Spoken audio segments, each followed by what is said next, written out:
आज हम नवीन साधकों के लिए बौद्धिक आश्रम और विज्ञान में धर्म की विस्तार से चर्चा करेंगे। आप इस चर्चा में भाग अवश्य लेते रहें और पूरी चर्चा का आनंद प्राप्त करें और अंत तक आप इसको सुनें। नमस्कार। आज हम अपने नवीन साधकों को ये बताने जा रहे हैं कि बौद्धिक आश्रम क्या है, विज्ञान में धर्म क्या है और ये कैसे पृथक है और क्यों आवश्यक है। आश्रम की संक्षिप्त में गतिविधियों की भी चर्चा करेंगे और हम तरीकों की चर्चा करेंगे कि कैसे हम बौद्धिक आश्रम में आपको विज्ञान में राह में ले चलते हैं। आइए आगे इसकी विस्तृत चर्चा में आप भाग लीजिए। आपका स्वागत है। बौद्धिक आश्रम में सुधी जनों का स्वागत है। बौद्धिक आश्रम है बुद्धि का आश्रम, बौद्धिक आश्रम है कर्म का आश्रम, बौद्धिक आश्रम है ज्ञान का आश्रम। बुद्धि, कर्म, ज्ञान और विज्ञान मार्ग का आश्रम बौद्धिक आश्रम।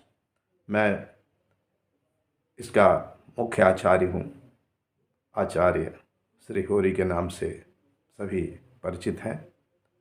आपका स्वागत है, क्योंकि पाखंड और अंधविश्वास में भटकने से अच्छा है कि आप विज्ञान में राह पर चलें। जिस भी संप्रदाय या जिस भी मजहब के मानने वाले हों, लेकिन मानव धर्म एक है और विज्ञान में राह सर्वोच्च है। इसलिए आइए विज्ञान में राह पर आपका स्वागत है, आपके परिवार का स्वागत है। आपको अच्छा लगेगा, आपको एक नया जीवन मिलेगा। पुनः आपको आशीर्वाद भी है, आपको शुभकामना भी है। नमस्कार, प्रणाम। हम 21वीं सदी में रह रहे हैं और फिर भी दुनिया में विभिन्न समाजों में देखते हैं कि पाखंड और अंधविश्वास अभी भी इस वैज्ञानिक युग में न केवल बना हुआ है बल्कि बहुत काफ़ी हद तक विद्यमान है। भारत के ही संदर्भ में देखें तो यहाँ का भी समाज अपने अपने ढंग से पाखंडों में ग्रस्त रहता है। बौद्धिक आश्रम में हम विज्ञान में धर्म की ओर ले चलते हैं। जैसे कि गीता ने 3 योग बताए थे, कर्म योग, ज्ञान योग, भक्ति योग। इसमें बौद्धिक आश्रम में मुख्यतः हम कर्म मार्ग और ज्ञान मार्ग की ओर ले चलते हैं, क्योंकि 5 कोषों के अनुसार भी जो कोष हैं हमारे शरीर में, उनमें भी 5 कोष में एक विज्ञान में कोष है। और विज्ञान में कोष अगर आपका ऊर्जित हो गया, जाग गया, तभी आप आनंद में कोष पर पहुँचेंगे। तो इसलिए जरूरी है कि वैज्ञानिक दृष्टि हम जीवन में रखें और वैज्ञानिक दृष्टि के अंतर्गत जिस भी आप मजहब को मानने वाले हों, आप संप्रदाय को, पंथ को, जो भी दुनिया के जहाँ भी हों, वो अपने ही मजहब और संप्रदाय में रहकर अगर आप वैज्ञानिक दृष्टि रखते हैं, आप अपने बुद्धि से तौलते हैं किसी भी रीति को, किसी भी रिवाज को, चाहे वो कर्मकांड हो, चाहे वो सामाजिक रीति रिवाज हो, तो निश्चित रूप से आप विज्ञान में धर्म की ओर बढ़ते हैं। आइए, आपका स्वागत है बौद्धिक आश्रम में और मैं इसका मुख्य आचार्य श्री होरी और आपके लिए हमेशा उपलब्ध, ताकि इस वैज्ञानिक युग में विज्ञान में धर्म की राह से आप हम सफल जीवन जिएं और पाखंडों में भ्रमित ना हो। बहुत बहुत शुभकामनाएं हैं। आपको बहुत बहुत मेरा आशीष भी है और उनको भी जो इधर भटक गए हैं, उनको भी आह्वान है कि वो आएं और वैज्ञानिक दृष्टि रखते हुए जीवन को आगे ले चलें। बौद्धिक आश्रम आपके साथ है, विभिन्न सेवाओं में आपके साथ है। आपको सबको प्रणाम है और पूरी आशा है, पूरा विश्वास है कि बौद्धिक आश्रम का जो मिशन है, बौद्धिक आश्रम के माध्यम से जो मेरी दृष्टि है उसमें आप साथ होंगे। विश्व में अनेक संप्रदाय हैं, अनेक ब्रह्म, ईश्वर, गॉड, अल्लाह है, मगर वो एक है। अनेक पूजा पद्धतियां हैं, अनेक रीति रिवाज हैं, मगर वो एक है। अनेक वस्त्र हैं, अनेक प्रथाएं हैं, अनेक मार्ग हैं, अनेक राहें हैं। उस एक के लिए अनेक देवी देवताओं की राह में चलते हुए हम उस एक से ही कई बार, अनेकों बार दूर हो जाते हैं। मनुष्य भटक जाता है, अनेक राहों को चुनने के कारण, और ये सब मनुष्यकृत राहें हैं, क्योंकि परमात्मा तो एक है। उसने केवल मनुष्य को ही नहीं, सारे प्राणियों का निर्माण उसी प्रकृति ने किया है। प्रकृति के अंश हैं सारे जीव, सारे निर्जीव भी, विज्ञान के अनुसार भी। और वो विज्ञान, उपनिषद भी कहते हैं कि व्यक्ति में 5 कोष होते हैं। पहला अन्नमय कोष, दूसरा प्राणमय कोष, तीसरा मनोमय कोष, चौथा विज्ञानमय कोष, और तब 5वां और अंतिम है आनंदमय कोष। उस आनंदमय कोष की प्राप्ति ही विश्व के अध्यात्म की प्रवृत्ति है। उसको पाने की ही सारे कोशिश करते हैं, सारे प्रयत्न करते हैं। लेकिन हम अन्नमय कोष जो पशु योनि में भी, पक्षी योनि में भी, सब में है, उसे आगे चलकर जो यात्रा है, अन्नमय शरीर से आगे चलकर जो यात्रा है, वो प्राणमय कोष और मनोमय कोष। जहाँ मन है, मन का भटकाव है, मनोमय कोष के बाद विज्ञानमय कोष तक आते आते हम भटक जाते हैं। हम विज्ञानमय कोष तक पहुंच ही नहीं पाते और कहीं अनजाने या जाने आनंदमय कोष की बात करते हैं और ये दावा करते हैं कि हम आनंद, आस्था के माध्यम से, अनुभूति के माध्यम से आनंद की प्राप्ति कर रहे हैं। लेकिन बिना विज्ञानमय कोष के परिपक्व हुए आप आनंदमय कोष में जा ही नहीं सकते। तो बौद्धिक आश्रम में हम विज्ञानमय धर्म पर चर्चा करते हैं, विस्तार से वार्ता करते हैं। विज्ञान वो जो आप सब समझते हैं, जो एक अपढ़ व्यक्ति भी जानता है, क्योंकि उसके अंदर, मनुष्य के अंदर प्रकृति का सबसे उत्तम मस्तिष्क है, विकसित मस्तिष्क है। उसमें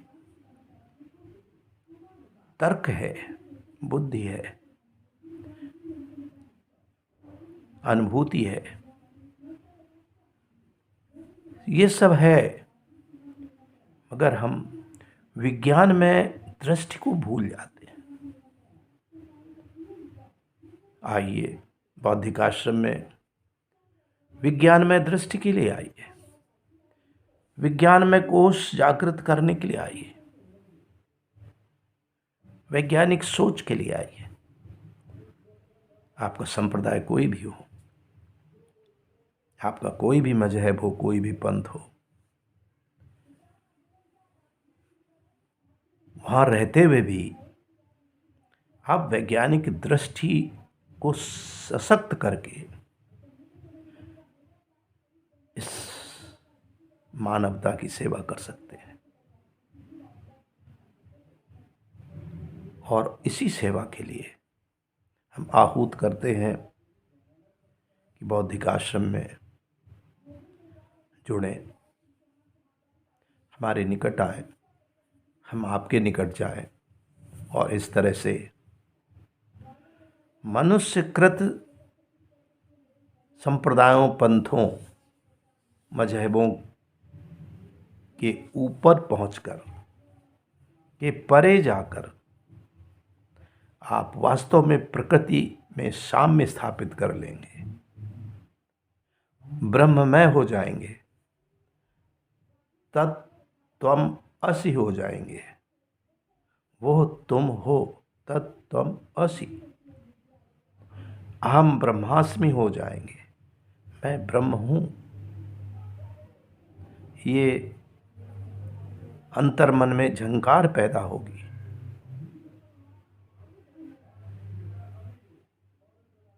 एको अहम द्वितीयो नास्ति का वेदांत का मंत्र आप स्वयं अनुभव करेंगे। वो एक है, मैं एक हूं,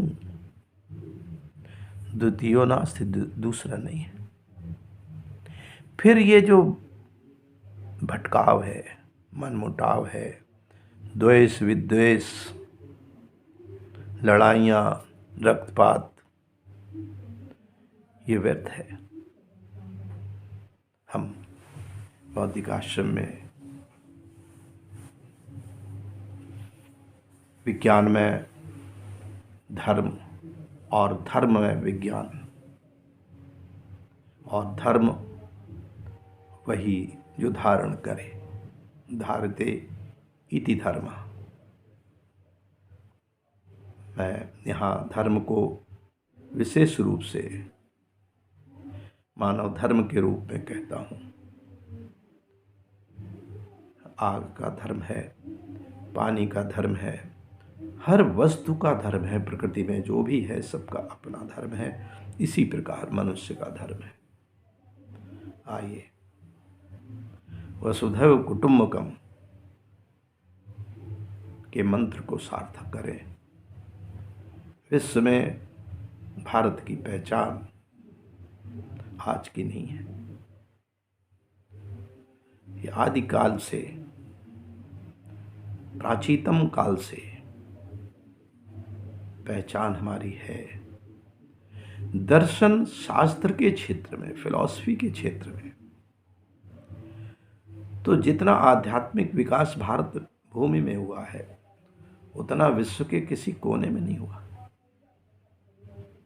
अगर भारत का अध्यात्म, भारत का दर्शन और पश्चिम का दर्शन जिसमें भौतिकवाद की बहुलता है, वे दोनों मिलकर धरा में स्वर्ग स्थापित कर सकते हैं। आइए बौद्धिक आश्रम के माध्यम से हम आपका फिर स्वागत करते हैं और चाहते हैं कि आप पग पग पर हमारे साथ हों, हम आपके साथ हों, हम सब मिल कर के एक दूसरे के साथ हों और इस तरह से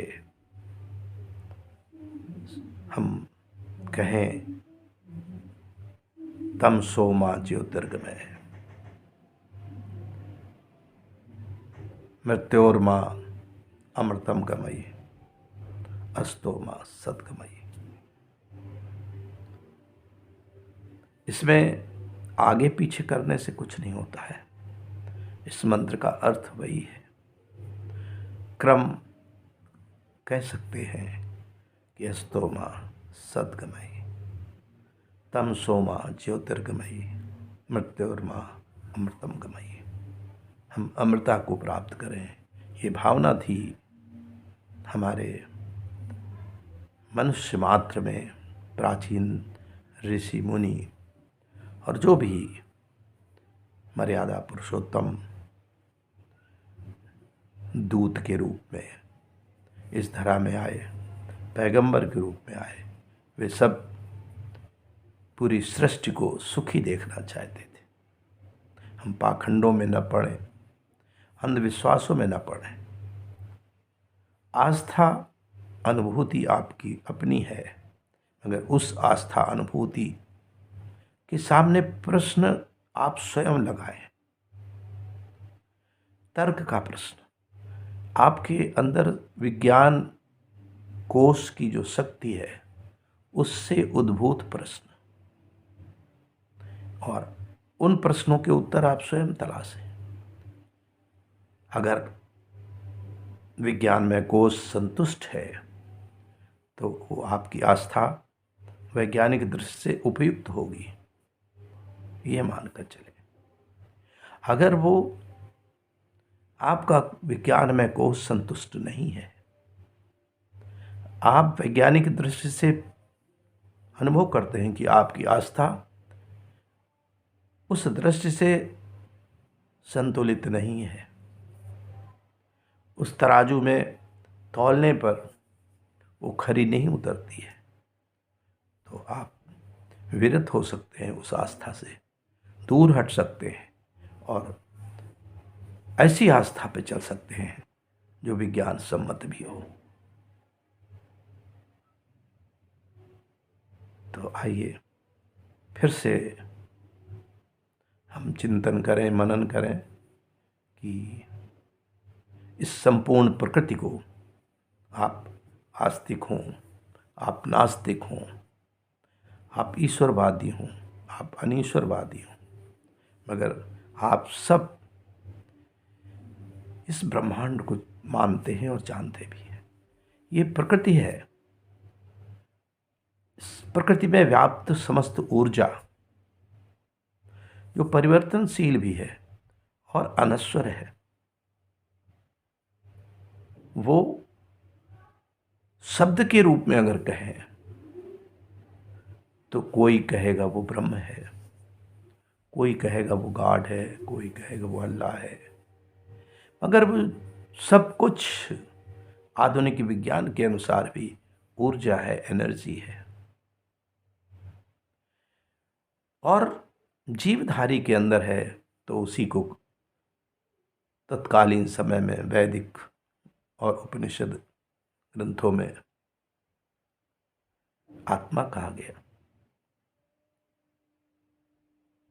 आत्मा परमात्मा में समानता है, एक है। जीव में हम जिस ऊर्जा को पाते हैं वो अल्प होती है, वृहद ऊर्जा के रूप में उसको हम ब्रह्म कहते हैं। मगर ऊर्जाएं आपस में परिवर्तनशील होती हैं, आपस में परिवर्तित होती हैं। इसी प्रकार आत्मा और परमात्मा की ऊर्जा आपस में मिलती है। जैसे ऊर्जा के रूप विद्युत ऊर्जा, चुंबक की ऊर्जा, इलेक्ट्रोमैग्नेटिक ऊर्जा और अनेक ऊर्जाएं, रासायनिक ऊर्जाएं, भौतिक ऊर्जाएं, ये सब परिवर्तनशील है, मगर ये नष्ट नहीं होती है। हमारे घर में बिजली आ रही है, बिजली बल्ब बुझ जाने के बाद भी बिजली नष्ट नहीं होती है, वो कहीं दूसरी धारा में चली जाती है। ऐसे ही शरीर के नष्ट होने से ऊर्जा नष्ट नहीं होती है। जो शरीर के तत्व हैं वो यहीं विभिन्न तत्वों में मिल जाते हैं और ऊर्जा ऊर्जा में मिल जाती है, आत्मा ब्रह्म में मिल जाती है। आइए आश्रम में इसी प्रकार हम चर्चा करते रहें। ज्ञान चर्चा, कर्म चर्चा, और ज्ञान और कर्म में जब आप पारंगत होते हैं तभी भक्ति की चर्चा बनती है। भक्ति बहुत ही कठिन मार्ग है। अगर आप परिपक्व नहीं हैं, आप ज्ञान मार्ग, कर्म मार्ग में पारंगत नहीं हुए हैं और भक्ति मार्ग में आप चल पड़ते हैं तो पाखंड में फंसने के 100% संभावनाएं बन जाती। दुनिया में अंध आस्थाओं में, पाखंडों में इसीलिए अधिकांश लोग फंसे हुए हैं, पीड़ित भी हैं। उनका पुरुषार्थ उसी में लगता रहता है। उनका धर्म, अर्थ, काम, मोक्ष सब अंध आस्थाओं में चला जाता है, क्योंकि भक्ति मार्ग में चल पड़ते हैं। अब कोई अनाड़ी जिसको साइकिल चलाना नहीं आता है और कहे मैंने तो भक्ति बस साइकिल सीख ली, मेरी तो भक्ति है साइकिल में, और साइकिल चलाने लगे तो होगा क्या? गिर जाएगा, चोट लग जाएगी, घायल हो जाएगा। तो उसको कर्म मार्ग में चलना था ना, उसको ज्ञान मार्ग में चलना था। तो पहले ज्ञान प्राप्त करो, कर्म करो और भक्ति उसके बाद की है। बहुत लोग ये कहते हैं, कहेंगे, कहते रहे हैं कि आइए, आपको कुछ जानने की ज़रूरत नहीं है, कुछ कर्म करने की भी ज़रूरत नहीं है, बस आस्था रखिए, भक्ति रखिए और जो मैं कहता हूँ उसको मान लीजिए, आप पार हो जाएंगे, भवसागर पार हो जाएंगे। ये गलत है, ये तथ्यहीन है, इसमें भटकाव है। मैं कहता हूँ कि जो मैं कहता हूँ उसको मत मानो, उसको तौलो, उसको अपने ही के तराजू में तौलो, अपनी बुद्धि के तराजू में तौलो। हर व्यक्ति सक्षम है, आप भी सक्षम है। आप ब्रह्म है, आप आत्मा है, आप परमात्मा है, आप में सारी शक्ति है, ऊर्जा है। उससे तौलो, आपके अंदर विज्ञान में कोश है, उससे तौलो। अगर मेरी बात सही लगे तो उसको मानो, नहीं सही लगे तो ये मान करके खंडन कर देना कि ये सही नहीं है। फिर तलाशना कि सही क्या है, सत्य क्या है। सत्य मार्ग में हमेशा तलाशते रहना कि सत्य क्या है। और जब सत्य आपको अनुभव हो तो सत्य तो एक होता है, सत्य दो नहीं हुआ करते। दृष्टियों के अंतर से ही सत्य अनेक दिखाई देते हैं। तो उस एक सत्य की खोज के लिए हम आप एक राही बने, एक साथ चलें, बिना किसी मनभेद के, बिना किसी मतभेद के। हमारे साथ एक बार वैज्ञानिक दृष्टि के रहते हुए कहिए, विज्ञान में धर्म, विज्ञान में धर्म, विज्ञान में धर्म। अहम ब्रह्मास्मि, मैं ब्रह्म हूँ, मैं ब्रह्म हूँ, मैं ब्रह्म हूँ। तत्त्वम असि, वो तुम हो, वो तुम हो, वो तुम हो। प्रणाम, धन्यवाद।